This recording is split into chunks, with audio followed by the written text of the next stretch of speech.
বীরভূম জেলা বিখ্যাত ছিল বাউলের জন্য,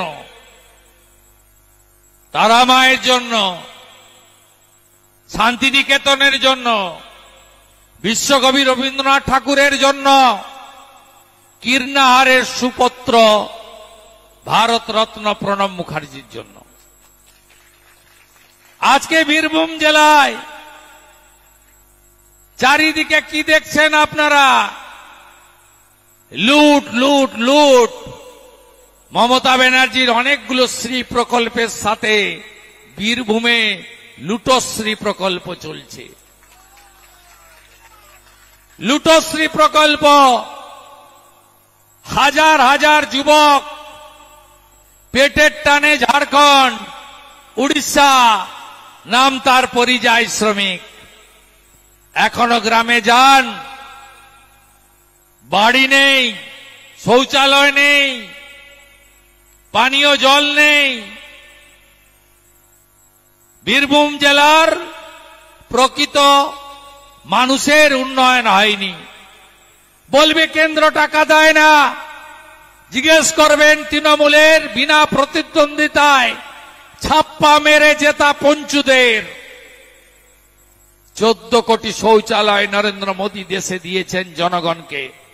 72 লক্ষ শৌচালয় বাংলায়, আপনি পাননি কেন? 40 লক্ষ বাড়ি দিয়েছেন প্রধানমন্ত্রী আবাস যোজনায়, 30,000 কোটি টাকা। আপনি বাড়ি পাননি কেন? কে খেলো আপনার বাড়ি? 10,000 কোটি টাকা দিয়েছেন, আর ঘর নল সে জল, নলে জল, পরিশ্রুত আর্সেনিক মুক্ত পানীয় জল। কোন গ্রামে পানীয় জল আজ হয়েছে? নল আছে, জল নাই। বেকার যুবক যুবতীরা, কেউ পরিযায়ী শ্রমিক, আর কেউ পরীক্ষায় বসছে, চাকরি নাই। তোমার দেখা নাই রে, তোমার দেখা নাই।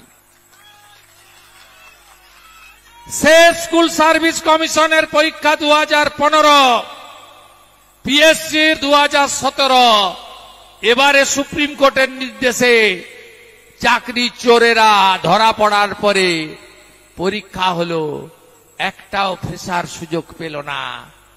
10.5 লক্ষ ছেলে মেয়ে 650 টাকা করে ফর্ম ফিল আপ করেছিল। 7.5 লাখ পরীক্ষায় বসেছিল, একজনকেও চাকরি দেয়নি। এই মমতা ব্যানার্জি থাকলে চাকরি হবে না। তাই আওয়াজ তুলুন, 2,15,00,000 বেকার, 1 কোটির কাছাকাছি পরিযায়ী শ্রমিক। No vote to Mamata. এর কোনো বিকল্প নেই, কোনো বিকল্প নেই। মমতা ব্যানার্জি বলেন ধর্ম যার যার, উৎসব সবার। আর বিরোধী দলনেতা 2,33,27,000 মানুষের প্রতিনিধি বলেন ধর্ম যার যার, রক্ষা করার দায়িত্ব তার তার। বাকি কিছু রাখেনি। শেষ মা কালীকে কাকদ্বীপে প্রিজন ভ্যানে তুল্যকে, খালা মমতা আবার কে? কোন জায়গায় নিয়ে গেছে দেখুন। আমি বৃহত্তর সনাতনী জোট, রাষ্ট্রবাদী মুসলিম, যারা গরিব থেকে গরিব হয়েছেন, যারা বোমা বাঁধতে পারেন না বলে সুযোগ সুবিধা থেকে বঞ্চিত হয়েছেন, আসুন জোট বাঁধুন, তাড়ান। মোদিজি বিকাশবাদে বিশ্বাস করে। ভারতবর্ষের 82 কোটি লোককে রেশন দিয়েছেন, বাংলার 7 কোটি লোক পেয়েছে। সবাই আছে, হিন্দু আছে, মুসলিম আছে, সবাই আদিবাসী আছে, সবাই আছে। আসুন একজোট হয়ে তাড়ানোর সময় এসেছে। গুন্ডাগর্দি, অতীতটা বড় ভয়ঙ্কর। উত্তরপ্রদেশ,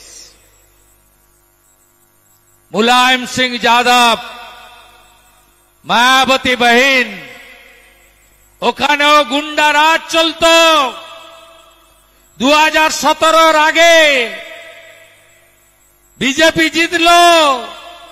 গোরখপুর মহন্ত পীঠের মহারাজ 5 বারের এমপি যোগীজিকে নরেন্দ্র মোদীজি বসালেন।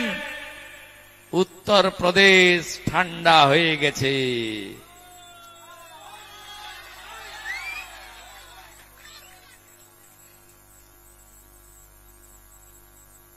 বিহার জঙ্গল রাজ, কথায় বলতো समोसा में आलू, बिहार में लालू।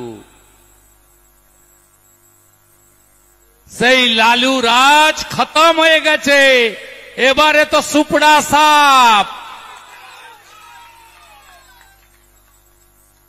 এমনকি সাহাবুদ্দিনের বেটা তাকেও মঙ্গল পাণ্ডে 9000 ভোটে সিওয়ানে হারিয়ে দিয়েছেন। আপনি ভাবছেন কৃষ্ণমণ্ডল আর কাজল শেখ এরা শাহাবুদ্দিনের থেকেও বড় গুন্ডা? অপেক্ষা করুন, অপেক্ষা করুন। একটা সময় আমি যে এলাকা থেকে এমপি হয়েছি, এখন এমএলএ হয়েছি, মমতা ব্যানার্জিকে হারিয়েছি, ওখানেও লক্ষণ শেঠ নামে, সুশান্ত ঘোষ নামে, ওখানেও তপন শুকুর নামে অনেক বড় বড় গুন্ডা ছিল, যারা কাজল শেখ, অনুব্রত মণ্ডলের গুন্ডামিতে ঠাকুরদা। তারা আজকে ক্যালেন্ডারে চলে গেছে, ইতিহাস। একটু সাহস নিয়ে সংগঠিত হন, একটু শক্তি সঞ্চয় করুন। 5 বছর পরে নানুরে ভারত মাতা কি জয় উঠল।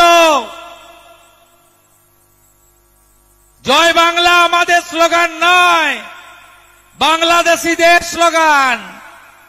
ভারত মাতা কি জয় উঠল, বন্দে মাতরমের আওয়াজ উঠল, জয় শ্রীরামের গুঞ্জ উঠল। আজকে নানুরে আপনারা সব রক্তচক্ষুকে উপেক্ষা করে প্রমাণ করে দিলেন চিরদিন কাহারও সমান নাহি যায়। পৃথিবীটা গোল। একটা সময় কমরেডরা বলতো, এখানকার রামচন্দ্র ডোমরা বলতো, আমরা 235, ওদের কথা